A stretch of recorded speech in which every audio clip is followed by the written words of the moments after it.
What's up guys, welcome back to the channel. We are finally making a start on getting the Clio ready for next year's track season. That big old list has started.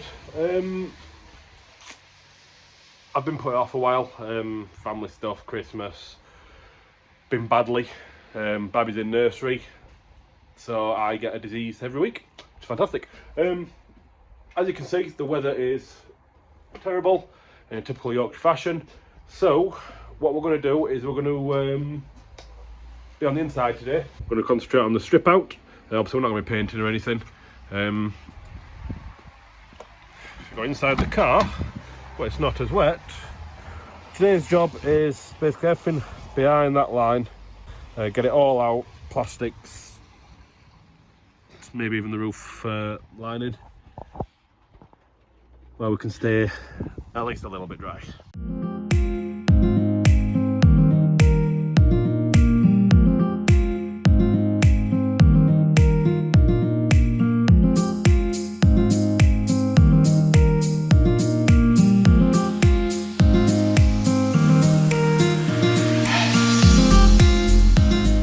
Right, so a bit of faffing to get that rail out just because of that one rounded off a little bit. Not the easiest thing to get to with them aftermarket rails, but centre console's off. It's just a screw each side there, these little things, Torx bits, and there's supposed to be two under there, but I only had one because one went missing. Then unplug the 12-volt power, easy peasy. So that's out, other than it's hooked around the handbrake and it's underneath the back of that rail, so I need to remove that rail as well. Change a bit of carpet out, but as you can see, plenty of weight to be lost under there. All this foam. Let's keep going.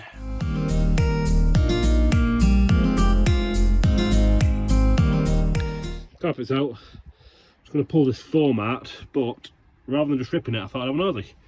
It's a good job. There's an earth off this bit of wiring loom here. It goes down to a little earth point there.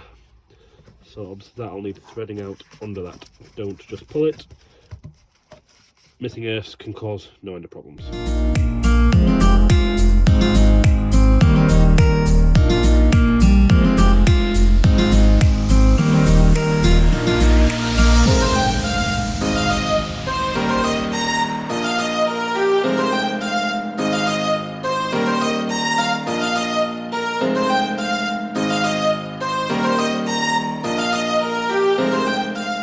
Making steady progress. This side's all out. And this side on the other end, sorry it's a bit steamy in here. This side on the other end, the cage is very slightly over this way. It needs pulling away from the body to be able to like wrangle it out of the way.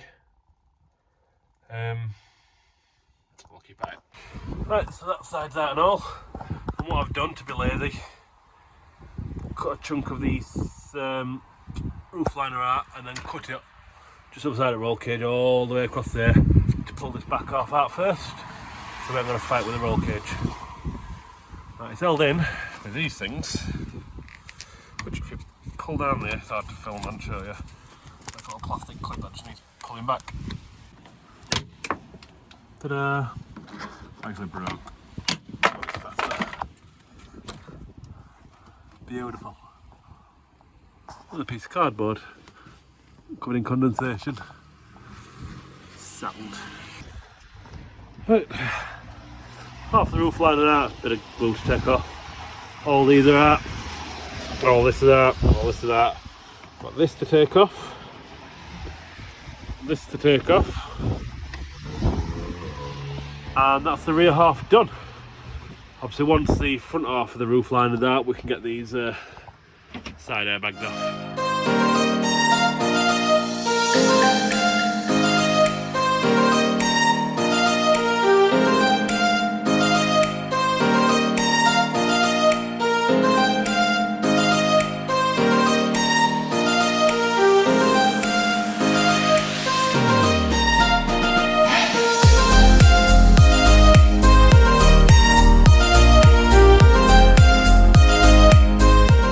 all stripped off, all stripped out, all stripped out. Big pile of rubbish to get rid of. So that's the rear stripped. Over then, put carpet. So we'll have a little bit of a tidy up, see what we're like for time, and make a start on the front. It's all out.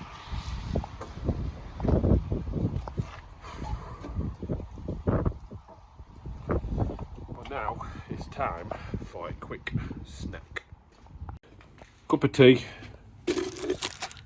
crackers, a couple of biscuits.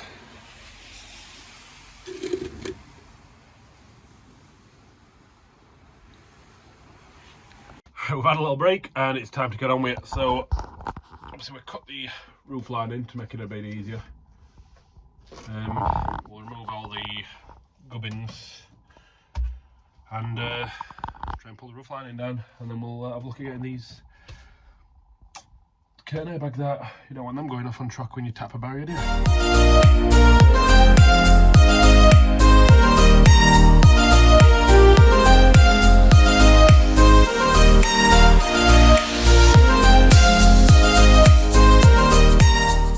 Roof lining's out.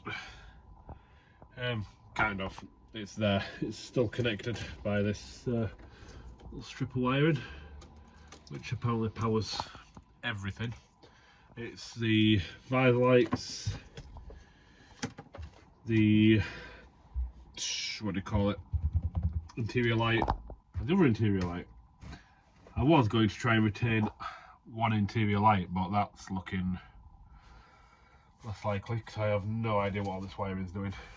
Condensation on the inside of the roof's a lot worse than I expected to see out of full, well, near and full interior. But we have bought some dehumidifiers, which we'll leave in the car to help prevent it, but we'll see. So yeah, need to get that out, decide what's happening with all this wiring, and it's onto the curtain airbags. We'll remove the trim off the A-pillars and disconnected, see that string hanging down there? It's just a little pop clip, just pull it out, and then obviously run down the roof line there, connect to the canister. What you need to do, make sure your battery's disconnected. I've just got the brake switch off, undo these plugs on the top, undo the bolts, and remove them.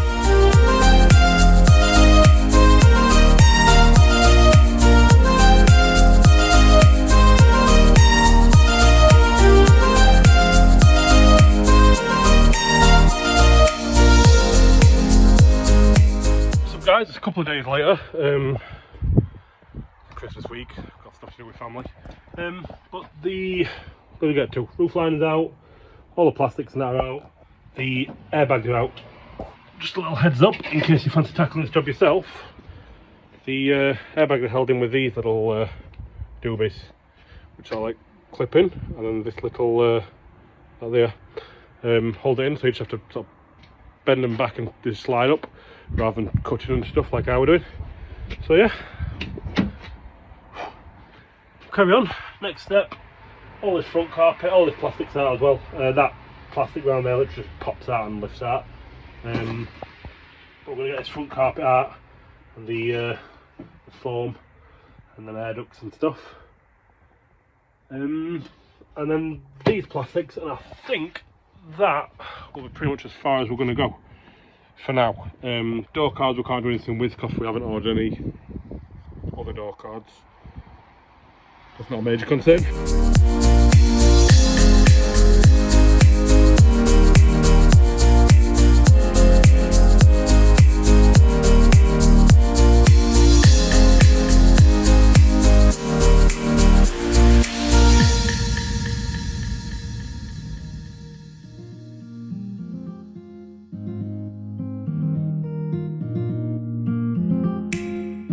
That's where we're up to. All the carpets out, insulation's up down up to there. Bit of tidying up to do. So all this ideally could do come out. It's a bit damp under here actually, which I need to investigate. It's not coming from the door seal, because that's all dry. I'm guessing the drain tubes maybe. But yeah, obviously a bit of tidying up to do with wiring. That's the aerial. This up here is my Bluetooth. So I'm just going to tidy all that up, make it a bit nicer. Tidy all this up here. I've seen that on most other people's. There, I don't know what it is, but I've seen it. This I've not noticed before, so I need to investigate, and I might have to try and relocate that and pretty it up a bit. We'll keep making progress. Next up, we'll take all this out and try and get that insulation out. Right, slight change of plan. I'm not doing what I thought we were going to do. Obviously, took glove box out, and you can see it goes right up. Can't even reach the top of it. Right into there. So what I'm going to do... Right, future editing Nathan here. I didn't record what I decided to do very well because I changed mine about 4 times before deciding that I was going to pull the dash out, cutting the insulation as high as I could get away with. That way I get access to the passenger airbag under the dashboard, so we can remove that. And I get to remove the ugly and heavy foam at the bottom, all the insulation and stuff. But the top stays, that way it keeps a bit of engine bay heat out of the car because it's obviously insulation, and it stops the top of the dashboard rattling because it actually sits against it on the bottom of the windscreen. There will be a follow-up video for this showing how to pull the dashboard if you're interested, but we'll pick up from when I've got the dashboard out and I'm back in the garage. The dash's out for 2 reasons. 1, we'll get rid of this airbag, and 2, that sound deadening goes right up behind and all the way there. But I've sort of made a difficult decision to, I'm just going to cut it about there, get as much rid as I can out and leave this top stuff on, just because I think it's going to stop a lot of rattles and vibrations for, not a lot, probably from about there up. Most of the stuff that bolts to it's spaced out on it a little bit as well, so everything should still fit. But we've got the dashboard out, so we're going to remove this airbag and somehow try to retain these brackets because they hold this side of the dashboard to the crash bar. Right, so what I've done, took the airbag out. Once the airbag's out, you end up with, sorry, I've got a mess everywhere, this cage which holds the bag itself in there and the gas canister on the back. So I removed the bag. It's very simple. All you do is remove the canister, which I held in with a plate on the back. Do not do this at home. It's very dangerous. Do as driver says, not as driver does. Took the canister out, took the bag out, then cut the brackets, drilled the brackets out at the end. Which left me with these. That should bolt to the dashboard nicely, nice and solid. Yeah, I could remove all this metal and save myself a bit more weight, but I've also got to drive the thing to the ring, so I don't want to have it all vibrating and horrible, more so than it already will be. So the plan now is cut this out as high as we can, as much as we can, and try and get the dash back in. I don't know if you can tell, it's starting to get a bit dark, so we might run out of time, but we'll get done what we can get done. Right, it's a couple of days later, day later, I forgot when I've last recorded, and what we've got done is cut all that out right up to the top there, same on that side but a little bit lower just because it's burned on pedals and stuff. We'll not be able to see all of that. Got the biggest chunk that we can out.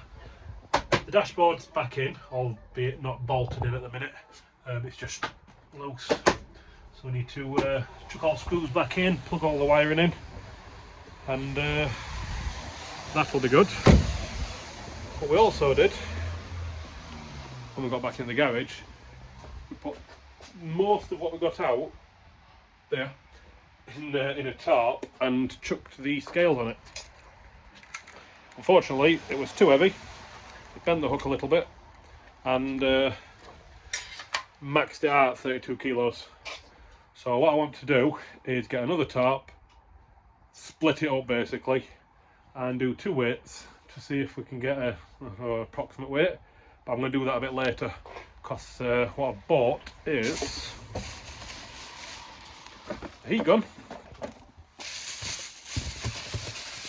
using some scraping utensils to try and get some of that underseal from inside the car. So I'm going to bolt the dash back in, and then we'll make a start on getting the underseal off. Right, we're all back in. All lower dash is back on. Everything's plugged in as far as I'm aware, apart from obviously the airbag and the horn. Let's just see if it actually still works. So I've not plugged that tweeter in, but it's there. Anyway, if we've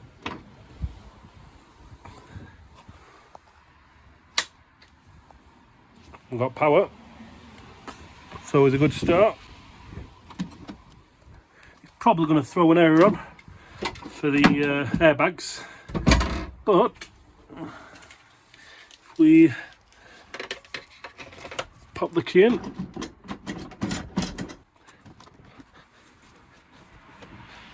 press the clutch,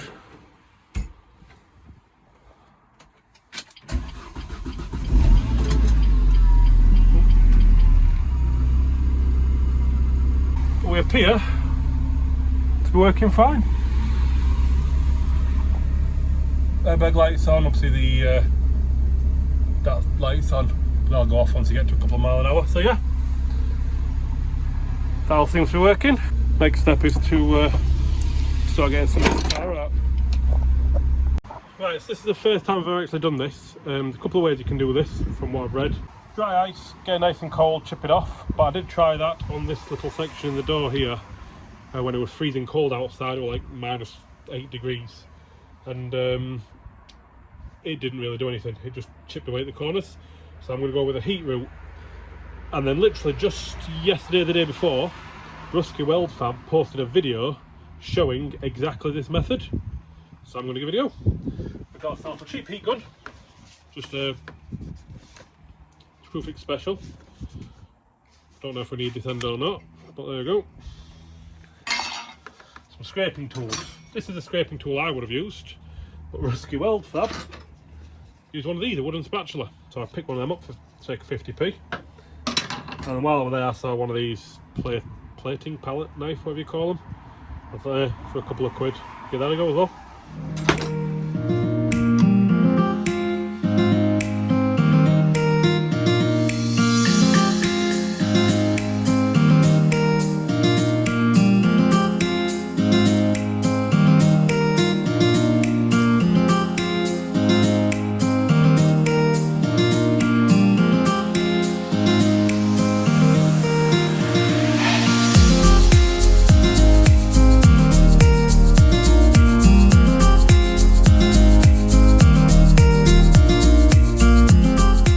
Seems to work very good, so we'll keep going with that.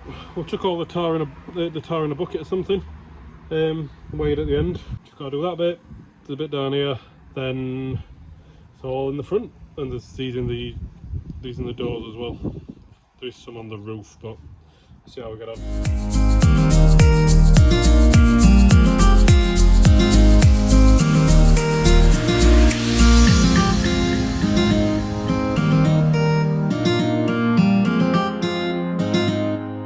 Don't want to watch a 2-hour video of me stripping tar off my car. I'm not stupid. I know not everything's content. So I've done it behind the scenes. As you can see, stripped off, cleaned all the glue off. Lovely. Same there, same in the footwells and the tunnel. Same there, just need to clean the glue off the remaining tar. And same on the roof. I'll link Rusky Weld Fab's video in the description so you can see how to do it. And how I did it. There's no point being multiple videos showing exactly the same thing. But what I've done as well for you is weighed it. That's all the tar from the car. That's the scale. And as you can see, about 6 kilos. So it's not a lot in the grand scheme of things. There's other ways you could save weight quicker. But I was stripping out, I wanted to clean it up, I wanted to paint it, so I've got no regrets. So what we've got to do next is a little bit more weight out of the car. We're going to remove some brackets. So we've got things like this bracket for rear seats, another bracket for the rear seats. There's airbag brackets here as well, which are just spot welded on. Will come away, it should be nice and easy. some more brackets in the front of the car, like these for the rear seats again. So we're going to remove all them, along with some plastic pop-off brackets. We'll remove all them and then we can start preparing it for paint. This part of the build is very slow. I know the content's coming slowly, but it takes time. I've got a life away from this, believe it or not. As much as I'd like to be a full-time car tinkerer, it's just not possible, not for me. So yeah, we've obviously got some glue to remove, we've got some brackets to remove, bit of tidying up, general cleaning, and then we can get on to giving it a paint and hopefully more interesting stuff for the car. I'm going to leave it at that because I don't know how long this video is getting now, but we'll leave it at that for today. If you got to this point in the video, thanks for watching. Catch you in the next one.